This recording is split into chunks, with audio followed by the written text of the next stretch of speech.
UP board class 9th में पढ़ने वाले सभी स्टूडेंट्स, आप सभी का स्वागत है हमारे YouTube channel palm my knowledge to you में। अगर आपने चैनल को अभी तक सब्सक्राइब नहीं किया तो ज़रूर करें, साथ ही बेल आइकन को भी प्रेस करें सो दैट आपको हमारे नए वीडियोस के नोटिफिकेशंस मिले सबसे पहले। तो इस वीडियो में आप देख रहे हैं हिंदी काव्यखंड का 8वां पाठ, उन्हें प्रणाम, जिनके कवि हैं सोहनलाल द्विवेदी। तो चलिए शुरू करते हैं पहले छंद से।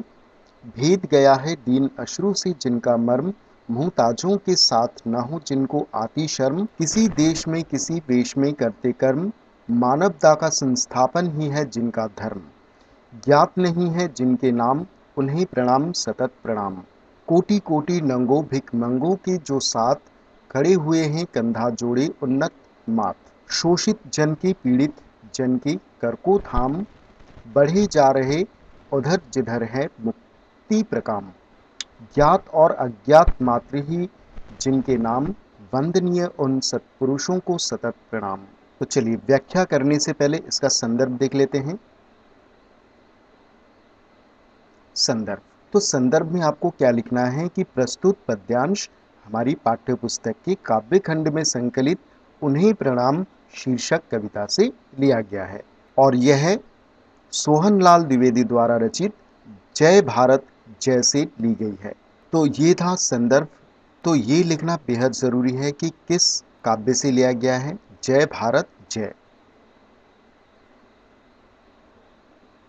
जय भारत जय, ठीक है। तो इस काव्य से लिया गया है। अब बात करते हैं प्रसंग की। प्रसंग में आपको क्या लिखना है, सबसे पहले आप इसकी व्याख्या देख लीजिए, उसके बाद ही आप प्रसंग लिखेंगे तो बेटर रहेगा। फिर भी मैं आपको प्रसंग में बता देता हूं कि प्रस्तुत पद्यांश में कवि ने उन अज्ञात महापुरुषों की वंदना की है जिन्होंने मातृभूमि की कल्याण और दिन दुखियों की सेवा हेतु अपने समस्त सुखों को न्यौछावर कर दिया है। ठीक है, तो ये इसके प्रसंग थे। अब देखते हैं इसकी व्याख्या को। तो देखिए, कवि द्विवेदी जी कहते हैं कि मैं उन महापुरुषों को बार बार सतत प्रणाम, उन्हें मतलब उन महापुरुषों को सतत प्रणाम अर्थात बारंबार प्रणाम करता हूँ, जिनका मर्म अर्थात हृदय, मर्म अर्थात हृदय, दीन अश्रु अर्थात दिन दुखियों के आंखों में आंसू देखकर भेद गया है अर्थात पीड़ित हो गया है। एक बार फिर से मैं समझा देता हूं कि उन महापुरुषों को बारंबार प्रणाम, जिनका हृदय दिन दुखियों के आंखों में आंसू देखकर भेद गया है अर्थात पीड़ित हो जाता है। मुहताजों के साथ न जिनको आती शर्म, मुहताज अर्थात दरिद्र, गरीब, कंगाल, तो जो इन दिन दुखियों के बीच रहकर उनकी सेवा करने में जरा भी शर्म नहीं आती अर्थात जरा भी संकोच नहीं करते, किसी देश में किसी वेश में करते कर्म। अब देखिए, किसी भी देश में और किसी भी वेश में अर्थात किसी भी परिस्थिति में, अर्थात उन लोगों को किसी भी स्थान पर, देश अर्थात स्थान, किसी भी स्थान पर और किसी भी वेश में अर्थात परिस्थिति में अगर उन्हें रहना पड़े तो वे अपने कर्तव्यों से पीछे नहीं हटते। मानवता का संस्थापन ही है जिनका धर्म। तो वे महापुरुष पूरी तन्मयता के साथ दिनहीनों की सेवा में जुटे रहते हैं और यही उनका धर्म है। मानवता का संस्थापन करना अर्थात स्थापना करना, मानवता का अर्थात दिन दुखियों की सेवा करना।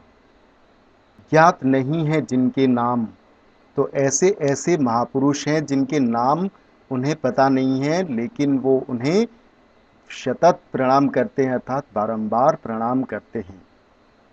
कोटि कोटि नंगो भिकमंगों के जो साथ, खड़े हुए हैं कंधा जोड़े उन्नत माथ, माथ अर्थात माथा, सिर, मस्तक। तो द्विवेदी जी कहते हैं कि देश में करोड़ों, कोटि कोटि अर्थात करोड़ों, नंगे अर्थात वस्त्रहीन और भिखमंगो अर्थात भिक्षुओं के साथ वे खड़े हुए हैं। जो महापुरुष ऐसे करोड़ों, देश के करोड़ों नंगो अर्थात वस्त्रहीन और भिक्षुओं के साथ खड़े हुए हैं और उन्हें सहारा देते हैं, उनके साथ कंधा जोड़े अर्थात कंधे से कंधा मिलाकर चलने में उन्नत माथ अर्थात उन्हें गौरव की अनुभूति होती है। उनके साथ खड़ा होना अर्थात उनका सिर ऊंचा हो जाता है। ठीक है, इसके कहने का तात्पर्य क्या है? उन्नत मात अर्थात उनका सिर गर्व से ऊंचा हो जाता है। ठीक है, शोषित जन के, पीड़ित जन के कर को थाम। अब देखिए, शोषित जन के, जो शोषित, जिनका शोषण हो रहा है, और पीड़ित जन के, जो पीड़ितों के कर अर्थात हाथ, कर का अर्थ क्या होता है? हाथ, हाथ को थाम, उनकी हाथों को थाम कर उनकी बढ़े जा रहे उधर जिधर मुक्ति प्रकाम।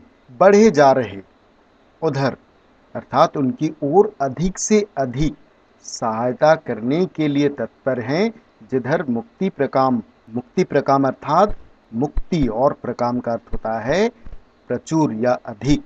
तो ऐसे महापुरुष उसी ओर बढ़े जा रहे हैं जिधर उन शोषित जन के और पीड़ित जन के मुक्ति प्रकाम, जिनसे उनकी मुक्ति हो सकती है, उनके कष्टों का निवारण हो सकता है, जहाँ पहुंचकर वे उन्हें पूरी तरह से छुटकारा मिल सकता है, मिल जाता है।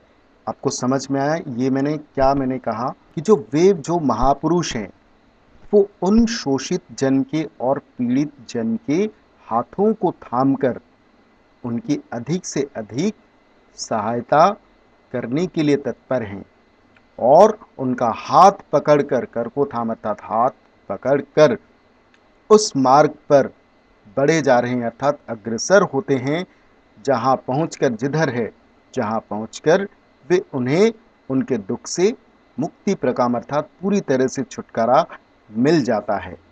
मुक्ति का अर्थ होता है दुख से छुटकारा। ज्ञात और अज्ञात मात्र ही है जिनके नाम, वंदनीय उन सत्पुरुषों को सतत प्रणाम। तो कबीर कहते हैं कि मैं उन सभी ज्ञात और अज्ञात, ज्ञात अर्थात जो उन्हें जानते हैं, और अज्ञात अर्थात जो उन्हें नहीं जानते, ऐसे महापुरुष, तो ज्ञात और अज्ञात नाम वाले उन महापुरुषों के चरणों में श्रद्धा भाव से सतत प्रणाम अर्थात बारंबार प्रणाम करते हैं, उनकी वंदना करते हैं। वंदनीय उन सत्पुरुषों का, उन महापुरुषों की वंदना करते हैं, बारंबार वंदना करते हैं। एक बार फिर से मैं समझा देता हूं कि कबीर कहते हैं कि उन सभी ज्ञात और अज्ञात नाम वाले वंदनीय अर्थात वंदना के योग्य उन सत्पुरुषों अर्थात महापुरुषों के चरणों में श्रद्धा भाव से बारंबार प्रणाम करता हूँ। तो यही कबीर द्विवेदी कहते हैं। सो होप आपको इसकी व्याख्या समझ में आई होगी। अब देखते हैं इसके काव्यगत सौंदर्य।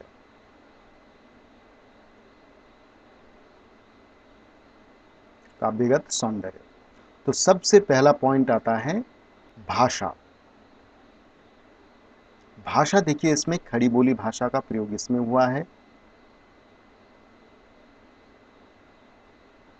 ठीक है, दूसरा पॉइंट है गुण। गुण इसमें प्रसाद गुण है। ठीक है, तीसरा पॉइंट देखिए रस। रस इसमें शांत रस का प्रयोग इसमें हुआ है, शांत रस। ठीक है, शांत रस क्यों प्रयोग हुआ है? कि इसमें कोई भी लड़ाई झगड़े हंसी कुछ भी नहीं है, इसमें पूरा शांत है। कवि एकदम सोच रहे हैं, उनकी वंदना कर रहे हैं, उन्हें प्रणाम कर रहे हैं, इसलिए ये शांत रस है। ठीक है, चौथा पॉइंट आता है छंद। ये बहुत इंपॉर्टेंट है। देखिए छंद, देखिए इसमें तुकांत या मुक्त छंद है, इसमें तुकांत और मुक्त छंद है इसमें। ठीक है, दो छंद है, तुकांत या मुक्त छंद। पांचवा पॉइंट देखिए बहुत इंपॉर्टेंट है अलंकार। अलंकार, इसमें मैं आपको पॉइंट से समझा देता हूं कि जब दो वर्णों की आवृत्ति हो रही है अर्थात रिपीटेशन होती है, तो वहां अनुप्रास अलंकार आता है। यहां पर देखिए कर और को, इसमें क वर्ण की आवृत्ति हो रही है, दोनों में क है। ऐसे ही करते कर्म, इसमें भी न वर्ण क वर्ण की आवृत्ति हो रही है, रिपीटेशन हो रहा है, जिसके कारण यहाँ पर अनुप्रास अलंकार है। ऐसे और भी एग्जाम्पल, उधर जिधर, इसमें देखिए ध और र दोनों में ही है, ध और र वर्ण की पुनरावृत्ति हो रही है, जिसके कारण यहाँ पर अनुप्रास अलंकार है। तो आप लिख सकते हैं कि इनमें ऐसे ऐसे शब्द आप लिख सकते हैं, उधर, जिधर, कर, को। तो ऐसे शब्दों में, करते कर्म, ऐसे शब्दों में किन किन वर्णों की पुनरावृत्ति हो रही है वो आप लिख सकते हैं, जिसके लिए आपको मार्क्स अच्छे मिल सकते हैं। ठीक है, तो यहां पर आप लिख सकते हैं अनुप्रास अलंकार, अनुप्रास अलंकार। ठीक है, अब देखिए एक और अलंकार है इसमें, कोटि कोटि। एक ही शब्द की पुनरावृत्ति होने के कारण यहां पर पुनरुक्ति प्रकाश अलंकार है। तो इसमें दो अलंकार का प्रयोग इसमें हुआ है। एक पहला हो गया अनुप्रास अलंकार और दूसरा हो गया पुनरुक्ति प्रकाश अलंकार, पुनरुक्ति प्रकाश अलंकार। ठीक है, तो इसमें दो अलंकार है और इसी के साथ ही पहले छंद की व्याख्या, संदर्भ, प्रसंग और काव्यगत सौंदर्य मैंने आपको इसमें बताया। होप आपको ये मेरी व्याख्या आपको अच्छी लगी। अगर वीडियो आपको पसंद आया हो तो वीडियो को लाइक, कमेंट और शेयर ज़रूर करें अपने मित्रों के साथ। सो मिलते हैं अगले वीडियो में। Thank you.